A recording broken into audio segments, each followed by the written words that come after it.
Good morning to everyone.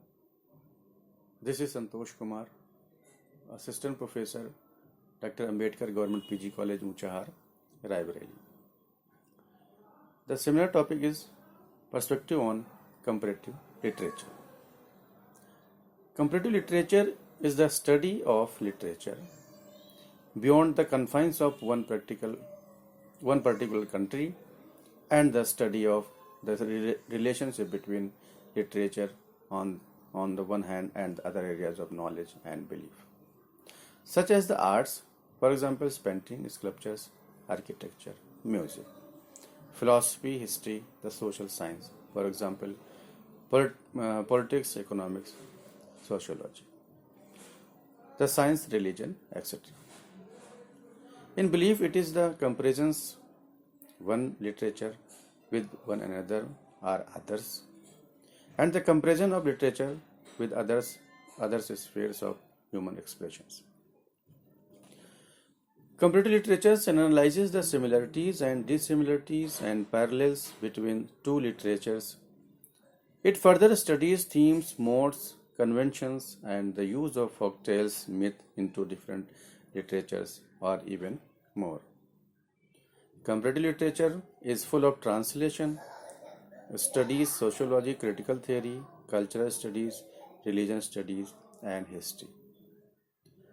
Comparative literature goes across national borders, across time period, across language, across genre, across boundaries between literature and other arts.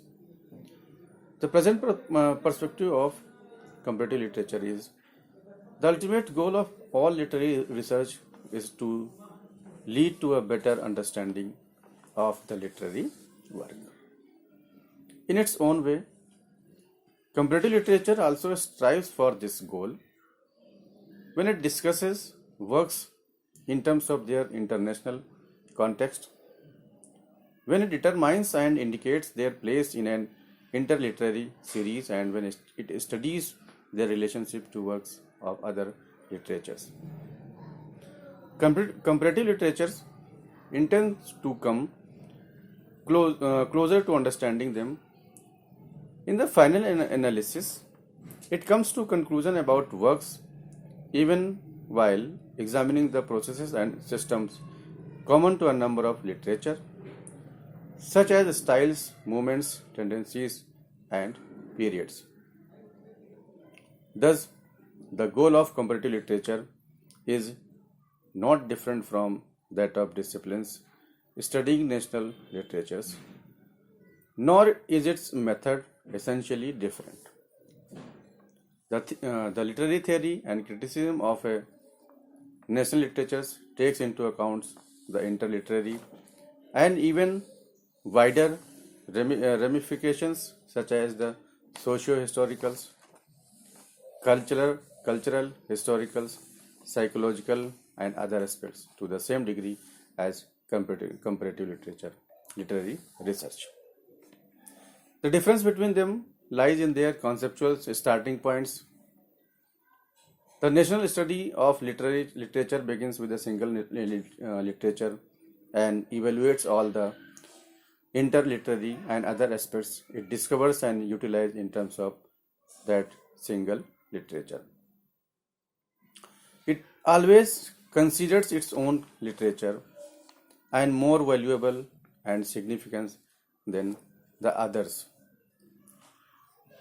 The comparative literature strives to consider simultaneously as many literatures as possible.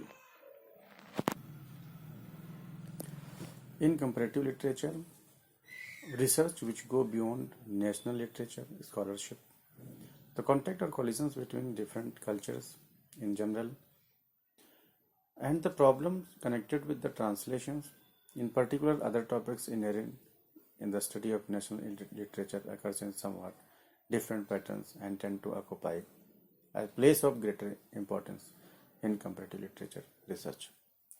Work, success, receptions, and influence of literatures, travel, and intermediary. National literature and comparative literature is sometimes difficult what we are to do with authors writing in the same language but belonging to different nations.